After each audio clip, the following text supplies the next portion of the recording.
and the places that you know seem like fantasy.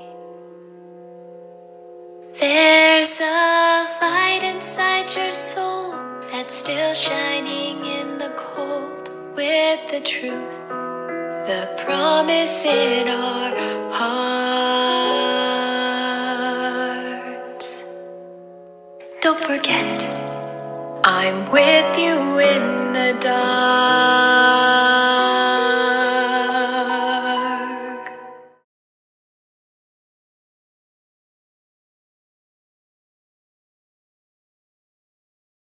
Thomas the Tank Engine has been on his line for many years. He's worked very hard and has become really useful. One day, his driver told him, "You do such a good job, Thomas. You can almost manage without me." Thomas didn't know his driver was joking. At the yard, he spoke to Percy and Toby about it. "Driver says I don't need him anymore," said Thomas. "That's ridiculous," said Percy. "I'd never go without my driver," said Toby. "I'd be frightened." "Huh, you'll wait and see." The next day, Thomas woke up before Toby and Percy did. "If I can move out of the shed," said Thomas, "then I'll sneak up and give them a wheesh." Thomas soon started moving. First one piston and then the other. But Thomas didn't realize he was only moving because a careless fitter had accidentally set him to move. Thomas soon realized he was in trouble. He tried to wheesh, but he couldn't. He tried to stop, but he couldn't. "The buffers will save me," thought Thomas. But there were no buffers at the end of the line. It just ended at the road. Thomas felt his wheels leave the rails and crunch the tarmac. But the worst was soon to come. There was the stationmaster's house. His family was just about to have breakfast. "Horrors!" yelled Thomas, and shut his eyes. When he opened them again, he had broken through the wall and had caused plaster to fall. The wife looked angry. "You miserable engine," she snapped. "Just look what you've done to my breakfast. Now I'll have to cook some more." The family left, and she banged the door. More plaster fell, this time all over Thomas. Poor Thomas was sad. He had stuck in the wall. He wanted to sneeze, but he didn't want the house to fall on him.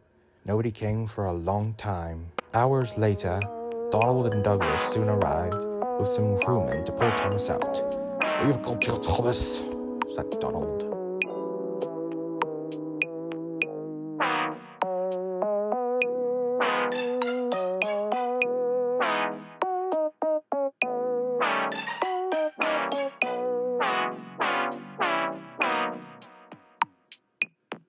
The Fat Controller was very cross. "You're a very naughty engine, Thomas," he said. "Your buffers are badly damaged. We will have to fix you up. While you're at the works, I will send a diesel to do your work." "A diesel?"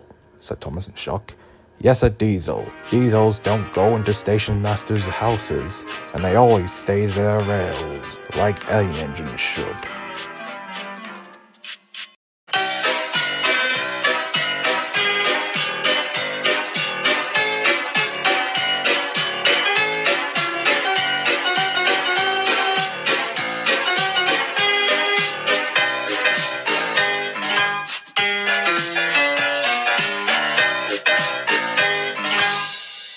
Ever since Duck spoke to the city of Churro, he had boasted constantly about his legacy. The coach and the truck behaved fine, but the engines were annoyed by him.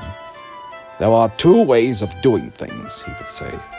"The Great Western way, or the wrong way. I'm Great Western and don't we know it?" Then one day, a diesel engine arrived on Sodor. "I'd like you engines to be diesel," said the Fat Controller. "I've given him a test run for the island. Duck, please show him around." "Good morning," slithered Diesel. "My, is that James? And Henry? And Gordon, too? You're all very famous and smart engines." Duck was annoyed and asked Diesel to come with him already. "So this is the yard," said Diesel and amused. Your Fat Hat or whatever it calls." "It's the Fat Controller," said Duck. "Yes, whatever. He thinks we diesel engines need a test run. We diesels don't need one. We are revolutionary." We come to a yard and set it in its place. And if that's the case, said Duck, chiming in, why don't you fetch some trucks for me while I get Gordon's couches? And Duck left.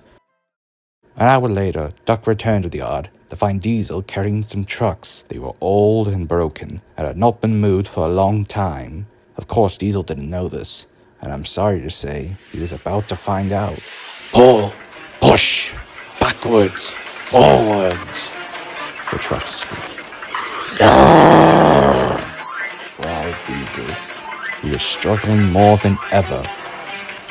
Duck watched with amusement. Oh, we can't! We won't! Moaned the trucks. Diesel just growled even more. He pulled so hard that some of the brake locks were breaking. With a mighty pull, Diesel shot forward, derailing some of the trucks. Laughed Duck. Diesel tried to move back and move the trucks again, but they were derailed. So I've seen you've got the yard all intact, said Duck mockingly. But I don't really need those trucks. Why didn't you tell me, said Diesel. You seem to have much more fun being whatever you called it. Goodbye, said Duck innocently as he left. Diesel had to clean up the mess he made, while the trucks mocked him by singing.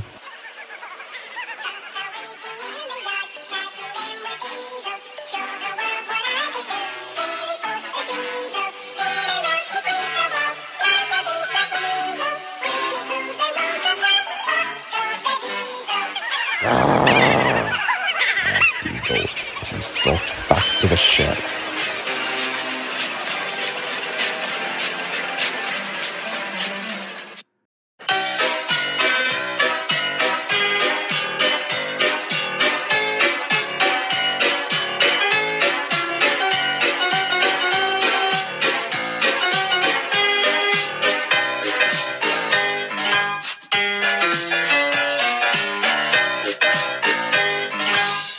When Duck returned to the yard, he was horrified. Shut up, said the trucks bullying Diesel. I'm sorry our trucks bullied you, said Duck. It was your fault, said Diesel angrily. Nonsense, said Gordon out of nowhere. Duck wouldn't do such a thing. Tricking the trucks into telling us bad things it's disgraceful, said Gordon. Disgusting, said James. Despicable, finished Henry. This gave Diesel a naughty idea. Next day, he spoke to the trucks privately. You made a good joke about me, sneered Diesel. I laughed and laughed. I have new jokes for you lot. It's about Gordon, James, and Henry. But don't tell them I told you. Only tell them Duck told you, said Diesel as he sneered away.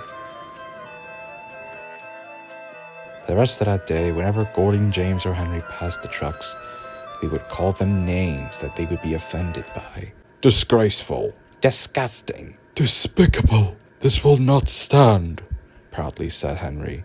We'll teach that Duck a lesson he'll never forget.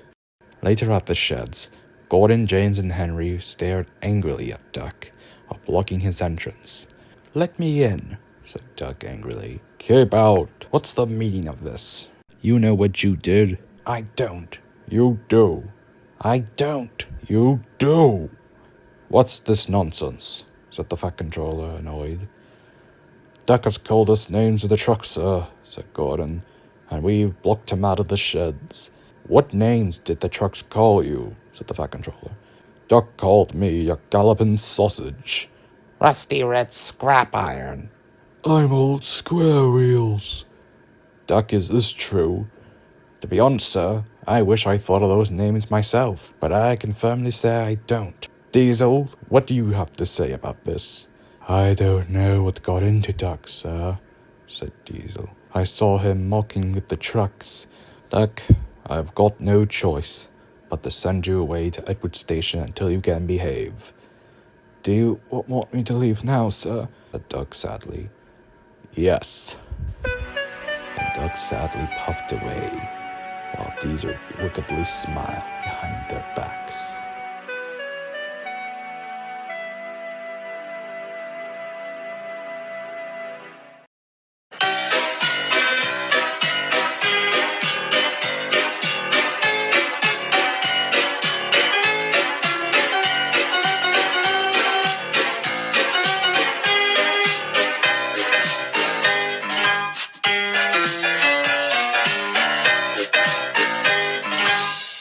Duck was banished to Edward's branch line.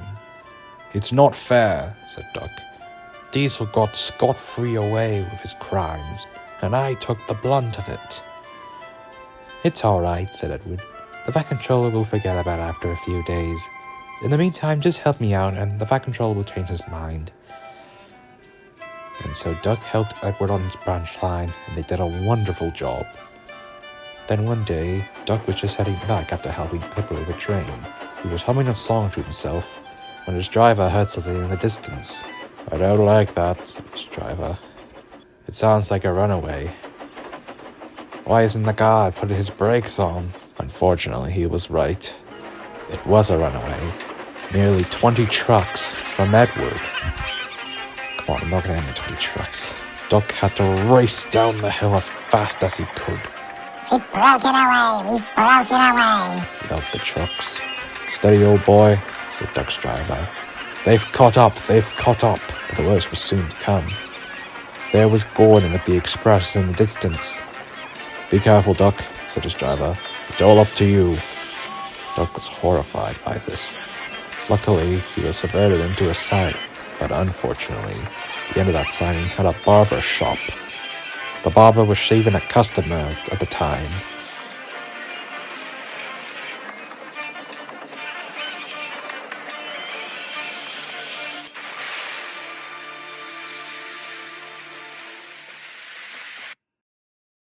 "Excuse me, sir," said Duck.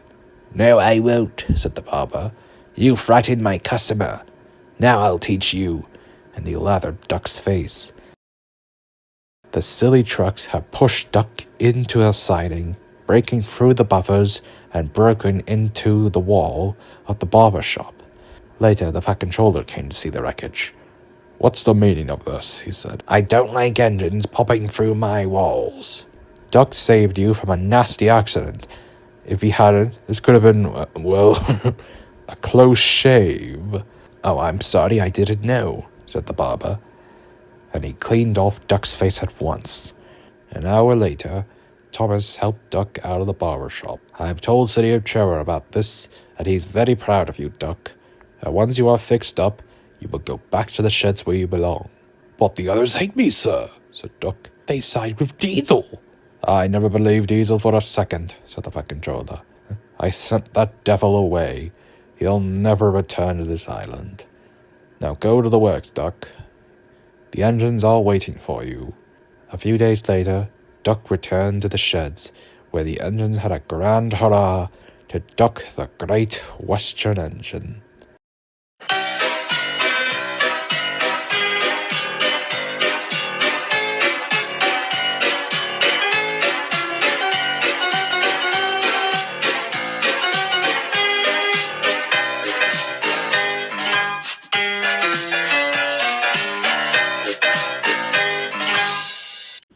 Off the rails. One day, Gordon was resting in a siding. Sometimes he thought, it's really important to be such a large and important engine. One does think of appearances, so,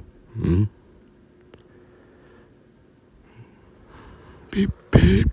Hello, fat face," said Henry to Gordon. "Pah, fancied him speaking to me like that. Me, who has never had an accident." Percy, the small engine, who was curious, came up to Gordon and asked, "Aren't jammed whistles and burst safety valve accidents?" "Of course not," said Gordon. "They're just simply minor inconveniences." "Okay," said Percy, but he wasn't fully convinced. So Percy soon left on his way, but not without feeling annoyed. Later that day, Gordon's crew came to speak. "We have a train to pull, Gordon. Is it coaches or freight cars?" "Freight cars." "But freight cars, I'm not pulling it." And soon, Henry gave them the pull the express. "Be careful with the coaches, Henry," said Gordon. "You're not pulling the flying kipper now." Henry just ignored Gordon and soon left to pull the train.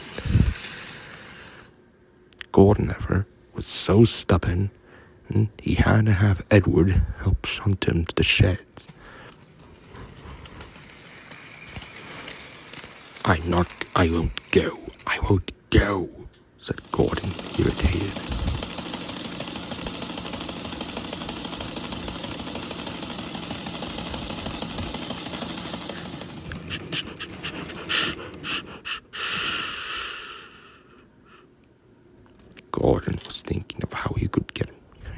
out of doing work.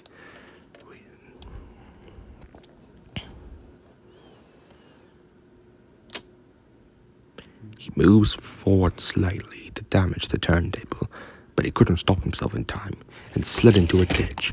"Whoosh!" he hissed. "Get me out! Get me out!"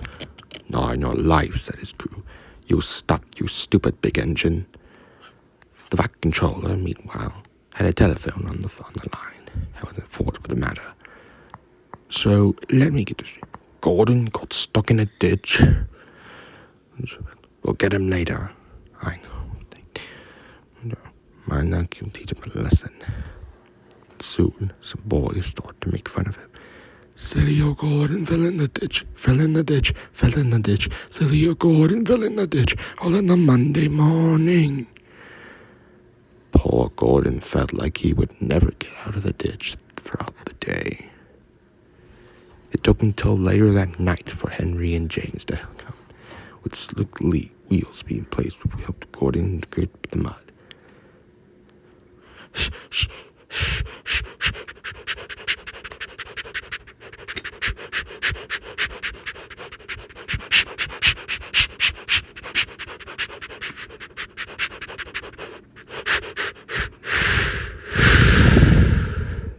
At long last, Gordon had got back on the rails, and soon shuffled sadly to his shed. But between you and me, however, I don't think Gordon, the big engine, will be doing something as silly as trying to ride into ditches to avoid his work ever again. Don't you, my friends, agree?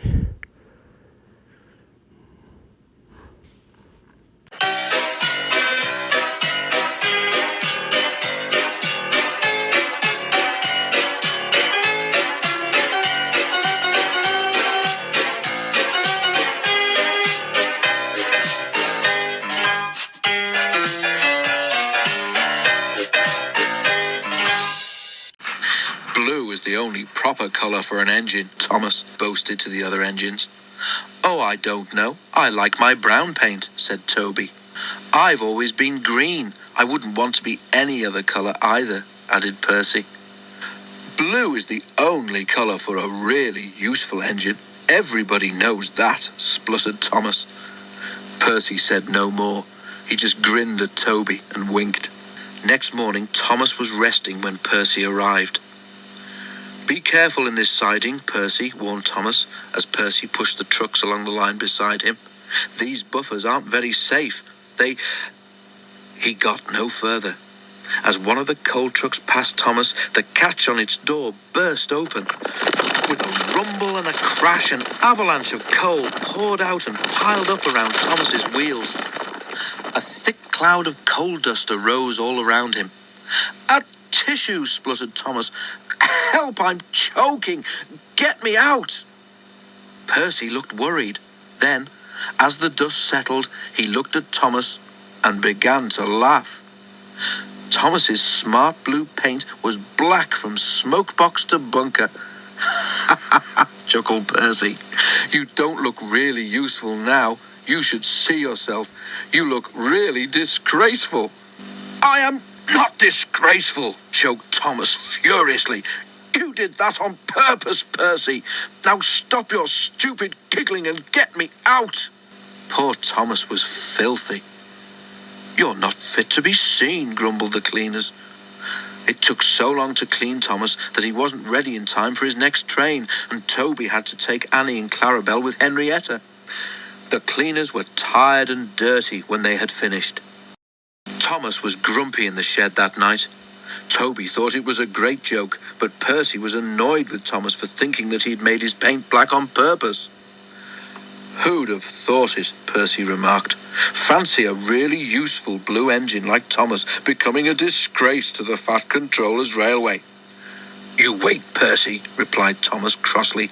"One day you'll laugh on the other side of your smoke box." "Pooh," rejoined Percy. "I wouldn't have missed all that fun for anything." The feud worsened as time went on. 2 days later, Thomas was at the platform when Percy brought his trucks from the junction. Percy arranged them and ran into a siding for a drink before Thomas's train left. The water column stood at the end of the siding with the faulty buffers. As Percy tried to stop, he heard a cracking sound, and to his horror, found that he couldn't. The buffers didn't stop him either. "Oh, wailed Percy. "Help!" The buffers broke, and Percy ran into the coal bunker with a thud. Coal flew everywhere, and when the dust had settled, Percy had disappeared beneath a thick black cloak. Thomas watched from the platform. As the crash died away, the signal alarm dropped, and Thomas moved off, laughing as he went. Percy was furious, and he spent the rest of the day wondering how to pay Thomas out.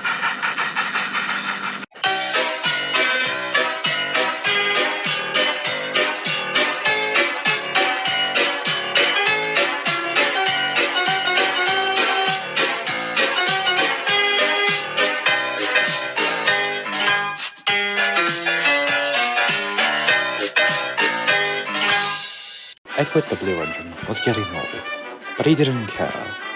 If his bearings were worn or his axles ached, he still was being really useful. One day, Edward passed by a field of cows, but while he was puffing, some of the cows broke through the fence and crashed into the back of his train, derailing some of his vans. Edward didn't notice at first until he reached the next station, when he noticed some of his vans were missing. This soon spread around, and Gordon and Henry mocked him about it. Never mind them, said Toby. They don't know how troublesome cows can be. The next morning, Edward waited at his station when Gordon thundered by. Mind the cows, he said to Edward in a mocking tone. But as Gordon puffed down his line, he saw a cow up ahead on the bridge. Be off, said Gordon, but the cow just went.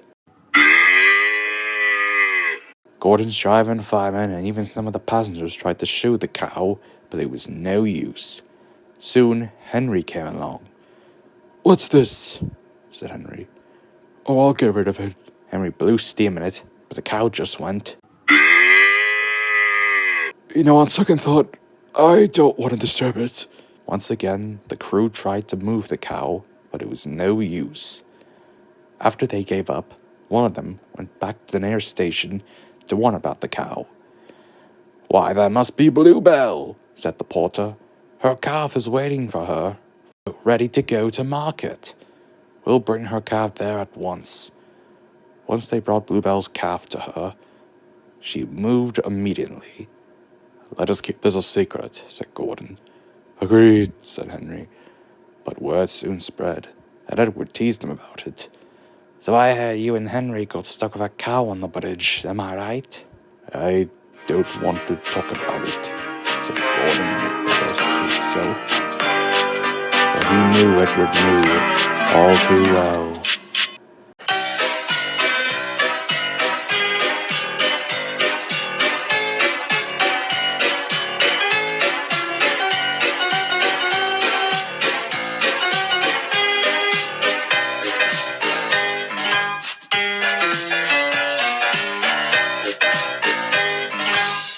The passengers were annoyed that there was no engine to pull their train. The Fat Controller was pondering this too. Where could Henry be? It's already past 8 o'clock. He's late. I beg pardon, sir, said one of the guards. The engines refuse to get out of the sheds. Please help. They refuse, do they? Well, I'll handle this. When the Fat Controller got to the sheds, Gordon, James, and Henry refused to move. Sure will, Henry, said the Fat Controller. Henry's not going, said Gordon. We're on strike, and unless you get another engine to shunt our coaches for us, we're not leaving. We'll see about that, said the Fat Controller. He got in his car and drove away. Things have never really been the same ever since Thomas got his own branch line. The Fat Controller soon went to Edward for help. Edward, you're the only engine available. Can you please shunt the coaches for them? Okay, sir, said Edward. For the next few days, the trains run smoothly, thanks to Edward shunting the coaches. Everything seemed to be fine, or so they thought. One morning, the Fat Controller was speaking to Edward when Gordon puffed by and rudely blew steam at him. "My word," said the Fat Controller. "Do all of them do that to you?" "They all hissed at me, sir," said Edward, "and one of them called me Black Wheels. They say tenor engines don't shunt coaches, and said I'm disgracing their name." "Well," said the Fat Controller, "there's only one thing to do now." The next day, the Fat Controller went to an engine auction. At last, he saw a smart green engine with 4 small wheels. "That's the one," said the Fat Controller. "If I choose you," he said, "will you work on my railway?" "Oh, sir, please, sir." "Yes, sir," said the engine. "That's a good boy," said the Fat Controller. "I'll call you Percy." "Come along now, Percy," said the Fat Controller. "Off to the Sodor." "All right, sir," said Percy. "Edward, this is Percy. He has come to help while the engines are in disgrace." "All right, sir," said Edward. "I'll help him get around the yard." For the next few minutes, Edward showed Percy how things were done. Percy was a really good shunter, as he had been previously used to shunt just cars and coaches for other engines. Later that day, Henry came to whoosh Edward, but Percy just went. It scared Henry so much that he just left. "Blimey," said Edward. "I never can do that. You should see the engines in the workshop," said Percy. "You have to whoosh loudly to get their attention." The next day, Thomas soon arrived. "The Fat Controller called me," he said. "You're a quick thinker," the Fat Controller said. "Henry, James, and Gordon refused to leave, so I've shut them up. I need you 3 engines to help run the railway. Can you manage that?" "All right, sir," said Thomas. "All right," said Edward. "All right," said Percy, and the 3 engines did their work. There was no delays and no fussing. Thomas, Edward, and Percy worked their hardest to run the railway.